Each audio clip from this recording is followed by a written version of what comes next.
the lowest shelf on the whole rack was the cheapest one, and that she could offer a high margin to the retailer. So finding ways to deliver value to your customer, the retailer being your customer. Taking that shelf space that nobody wants to pay for, and just putting your product there, and it's at a really high margin. Financing, there's, wish I could remember the name of the company, but putting solar panels on top of facilities is very expensive. So they created a whole financing arm where basically they would get into locked contracts with the facility owner for purchasing energy, and then they would actually finance the installation of the solar panels and the maintenance and the service fees. So that way, a company or a university like this can have solar panels on the roof, but just all they have to commit to is locking into the price of the energy for a number of years. So finding new ways to do. Another thing that a lot of entrepreneurs do is they come up with an idea and they want to go find the evidence to support it, and they shift all the evidence around to support their idea. And it's not that you should abandon that, because that's actually very useful in positioning it for financing and venture capitalism and things like that. But at the same time, you have to be very honest with yourself and checking yourself and checking your assumptions to make sure you're not going too far, to make sure that you're not setting up a business that nobody's actually going to pay for, the service that you're providing. And then kind of, fundamentally is figure out your goals with the business. What do you want out of it? There's kind of two ways to think about a business. One is a lifestyle business and one is a growth business. A lifestyle business is one, that just funds kind of your lifestyle, and there's nothing wrong with that. 650,000 businesses are created every year in the United States. And I think it's 70 or 80% of those are lifestyle businesses. Growth businesses are the ones that are intended to grow quickly, and be scalable. And so I think that's an important question to ask yourself is, what are you trying to do with this new business? Is it something that you want to be the next Apple, or is it something that is something more akin to just it is what it is, and it's going to help provide for you and your family. So it's kind of like the difference between being a McDonald's franchisee and having 4 restaurants to be in charge of that can be very lucrative, or being Ray Kroc and coming up with McDonald's itself to grow to what it is today. So that's just kind of my quick advice. And I think after that, open up for any questions or any thoughts. Thank you, guys. Go back to the chart of corporate responsibilities, where it had like 6 levels. Social value, yeah.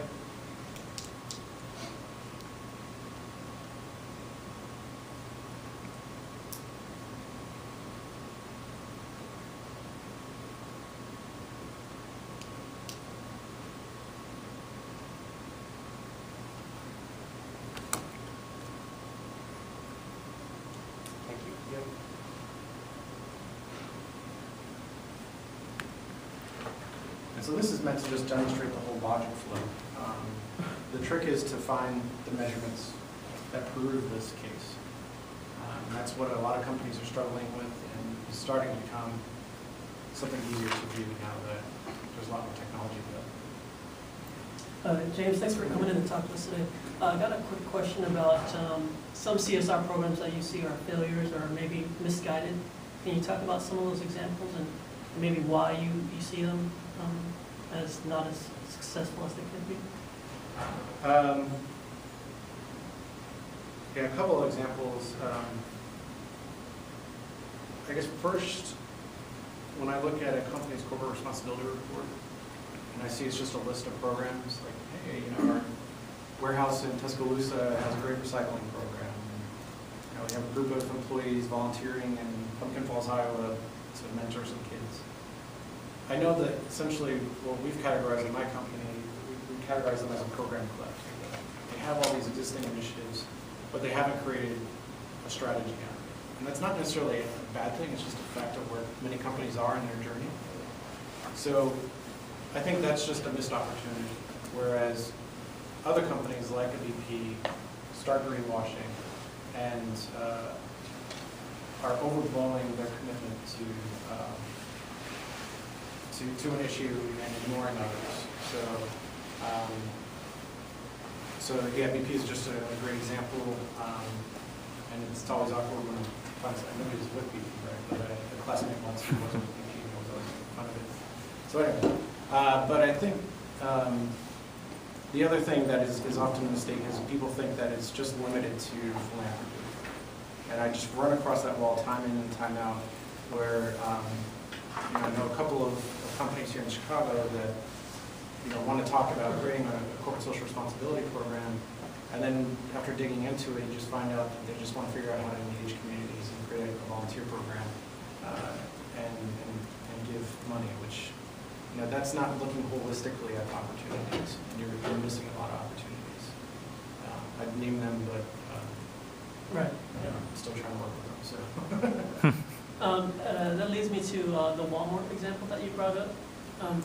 Most of their CSR program is geared towards the environment. Do you feel that that is to try to distract consumers from the perceived employee abuses? Yes. I think they are trying to evolve. I think on both the social and environmental front. I think part of it is that because of the perceptions out there, that even if they decided to have this incredible program on the social side, it's a proof point that many people would disbelieve. So in delivering that message, it's going to be easily dismissed. So they are actually one of the biggest contributors financially to the advancement of women in society, particularly globally, looking at developing countries and helping them advance in business. Millions upon millions of dollars that they spend on leadership institutes for women, and it's actually pretty shocking in a good way.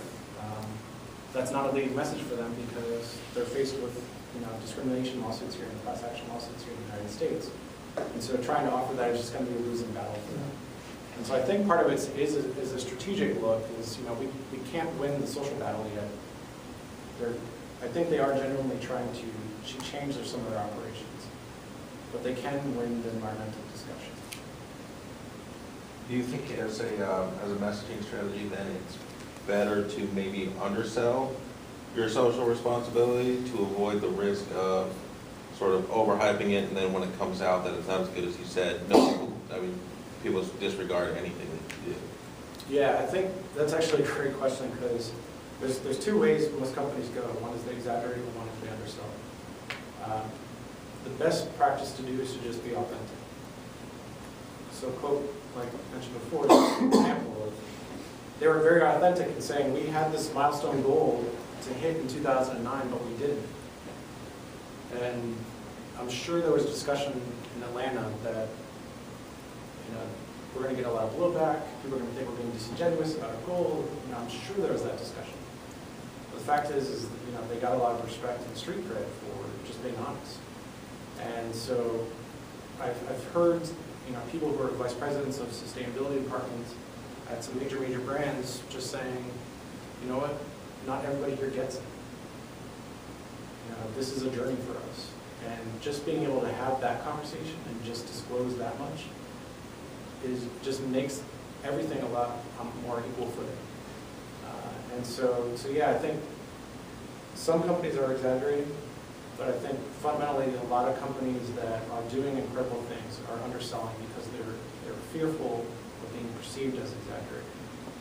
And there's dangers in doing that as well.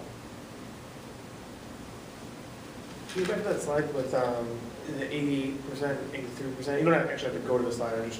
What I'm curious about,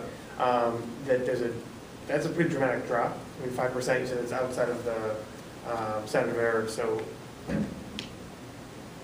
can you speak to that a little bit? Why are there, when you said you dug down, there are specific things that people are saying? Well, yeah, the standard error was 3.1%. And so I think what we saw was a shift towards the middle of people who said, I don't know, or neither. Because basically the total disagree was basically about the same. We did see a number of shifts actually on the next slide of the sweatshop labor, the environment, charity. Charity remained about the same. for the sweatshop labor was in the low 90s to